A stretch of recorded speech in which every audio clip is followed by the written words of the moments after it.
Boa noite a todos. O meu nome é Márcios, eu sou estudante de Direito e investigador da ciência logosófica desde 2016. Eu estou aqui hoje para compartilhar com vocês um pouco do que eu tenho refletido sobre o tema dessa atividade, o poder da adaptação. Esse período de pandemia que nós estamos passando afetou o modo de viver de todos, e a rotina a que cada um estava acostumada também foi afetada em algum ponto. Entretanto, frente a esse cenário que foi alheio à nossa vontade, na minha visão, nós temos duas opções. Opção número um, enxergar apenas o lado negativo, reclamar o quanto nossas vidas foram afetadas, o quanto que está ruim usar máscara, o quanto nós queremos que essa quarentena acabe logo, apontar culpados, sentar e esperar que isso tudo acabe. Ou opção 2, nos adaptarmos. A sabedoria logosófica nos traz um conceito interessante sobre se adaptar, quando estudamos a lei de adaptação. Mas o que é isso? O que é essa lei? Bom, a logosofia nos apresenta algumas leis naturais que regem a vida humana. Diferentemente das leis do nosso ordenamento jurídico, por exemplo, criadas por nós, humanos, para organizar a nossa sociedade, essas leis são naturais. Elas independem da nossa vontade para existir e, mais que isso, influenciam o modo como nós vivemos. A lei do tempo, por exemplo, nos mostra que tempo perdido não volta, ou também que se nos empenharmos em uma atividade hoje, gastando uma hora, amanhã teremos uma hora livre por termos conseguido completar a atividade. Por outro lado, se não honramos o compromisso hoje, aquela hora livre já não vai existir amanhã, independente da nossa vontade de querer ter mais tempo. Outro exemplo é a lei de causa e efeito. Toda causa gera um efeito, e um exemplo disso é o da saúde e longevidade do nosso corpo. Não adianta eu querer viver uma vida longa e saudável, efeito, me alimentando mal, sendo desatento com a minha saúde e levando o meu corpo a situações extremas. Causas. Por mais vontade e pensamento positivo que eu tenha, enquanto eu não mudar as minhas causas, eu não alcanço o efeito desejado. Assim, para cada causa, o seu efeito. E a respeito da lei de adaptação, nosso foco de hoje, vamos ler um trecho do autor da logosofia. A lei de adaptação é tão inflexível que não admite meio termo entre uma e outra situação. Muda-se ou não se muda. De maneira que, se aconteceu um fato que obriga a uma mudança, permanecer no mesmo estado ou condição equivale a viver à margem da realidade e, portanto, a sofrer intensamente. Isso é o que sempre acontece quando o homem resiste às mudanças. Daí que a dor, as misérias, as angústias brotem por toda a parte, e o sofrimento seja um visitante quase permanente nos corações humanos. Familiar ao nosso cenário atual, não é mesmo? Já pensaram nas consequências que nós enfrentaríamos se nós resistíssemos às mudanças impostas pelo vírus?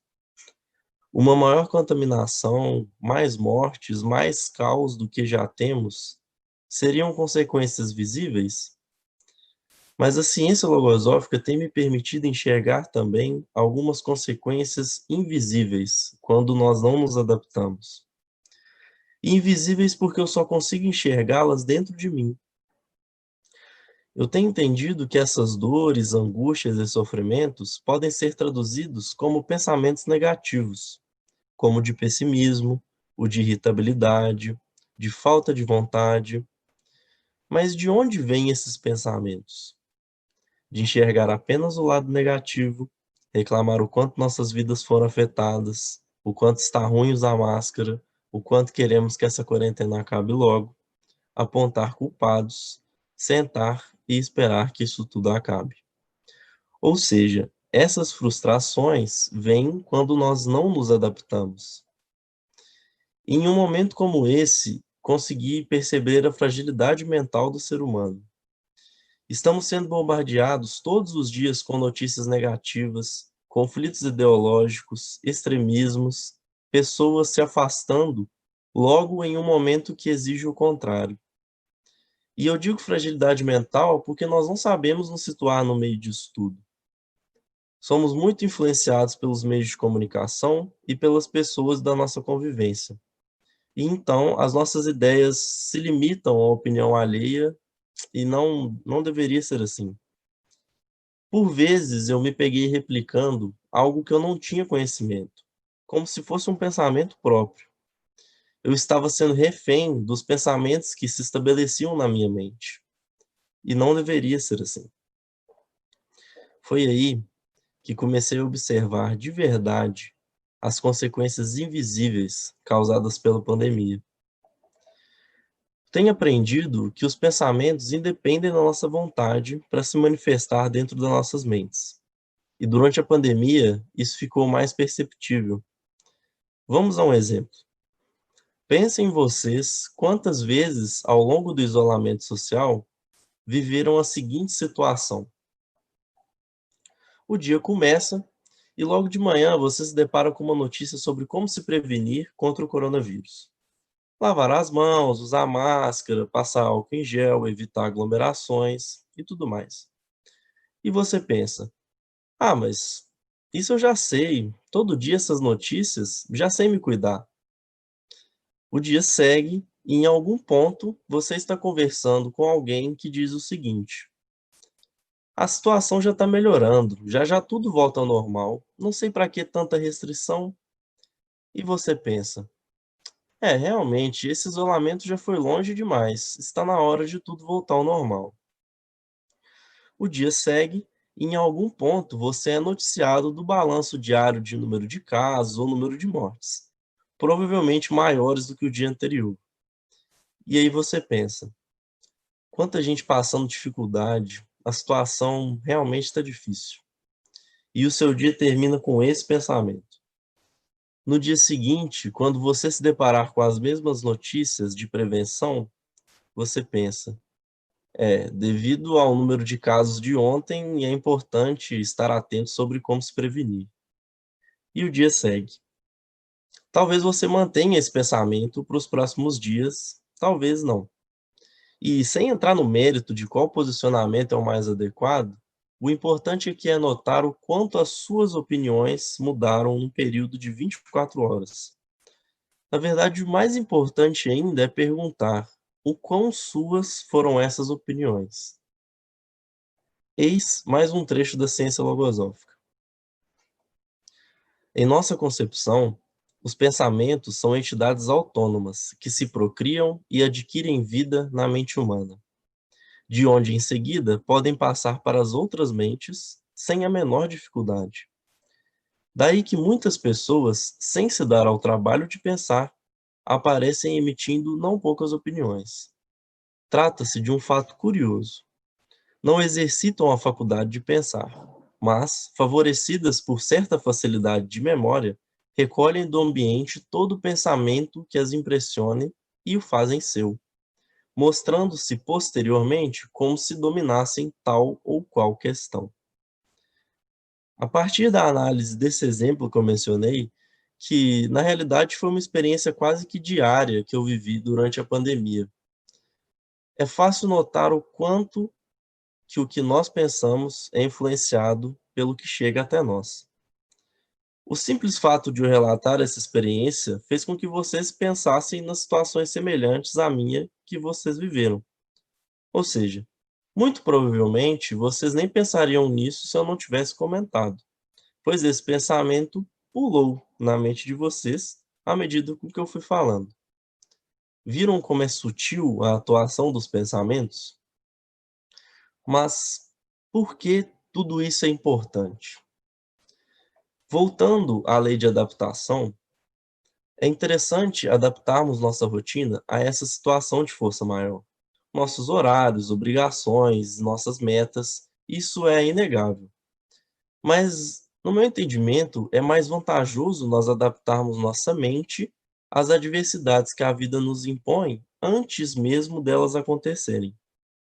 E isso é um dos principais aspectos que a logosofia me ensina. Eu tenho entendido que uma mente organizada é uma mente produtiva, mas convenhamos que é difícil organizar algo sobre o qual não se tem controle, não é mesmo? E tendo em vista a autenticidade dos pensamentos, a nossa adaptação mental frente a esse cenário pandêmico é fundamental para que nós não começamos uma crise psicológica dentro de nós mesmos. Cabe ressaltar que as dificuldades vão existir sempre. Nesse momento, nós estamos passando só por uma delas. Mas, no entanto, se não adaptarmos a nossa mente diante dessas adversidades e o turbilhão de pensamentos que nos rodeiam, sofreremos com aquelas angústias e pensamentos negativos todas as vezes que nós estivermos frente a elas. Existem duas ferramentas importantíssimas nessa tarefa. A primeira, a consciência, e o conhecimento de si mesmo, que são pilares da ciência logosófica. Conhecer a si mesmo no sentido de conhecer nossa psicologia e os movimentos que realizamos dentro da nossa mente, e ter a consciência para estar atento a isso e usá-los em benefício próprio. Essas ferramentas nos permitem identificar os pensamentos alheios que se passam por próprios, selecionar aqueles que queremos deixar entrar em nosso campo mental, combater deficiências psicológicas que nos causam tristezas, aprender, enfim, todo o funcionamento do nosso interno para que possamos evoluir como seres humanos. Não sei para vocês, mas para mim isso é muito valioso. Eu tenho vontade de ser melhor a cada dia. Um melhor filho, um melhor amigo, um melhor namorado, um melhor profissional. E com os conhecimentos que eu obtive a partir dos estudos, eu enxergo essa possibilidade muito perto de mim. O caminho é longo e o esforço é extenso, mas eu me sinto hoje mais preparado, mais adaptado, por assim dizer, para enfrentar as crises do nosso mundo, porque eu estou aprendendo a controlar aquelas que existem dentro de mim. Muito obrigado pela atenção e boa noite.